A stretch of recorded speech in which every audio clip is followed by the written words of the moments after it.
చెరుకు ముక్క, రేగుపండు, పైసలు ఈ మూడిటిని కలిపి భోగి పీడ పోవడం కోసం చిన్నపిల్లల్ని కూర్చోపెట్టి దిగదుడుపు తీసి తలమించి కిందకి వదిలేస్తారు. వదిలేస్తే భోగి పీడ తొలగిపోయి వాళ్ళు భోగం అనుభవించడానికి కావలసిన శక్తిని పొందుతారు. ఒక్కొక్క దాని వల్ల ఒక్కొక్క ప్రయోజనం ఉంటుంది.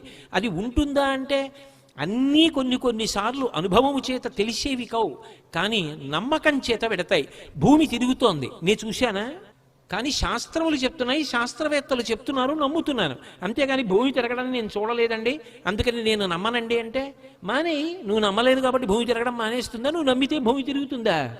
నీ నమ్మకం అనేటటువంటి దానితో సంబంధం కాదు.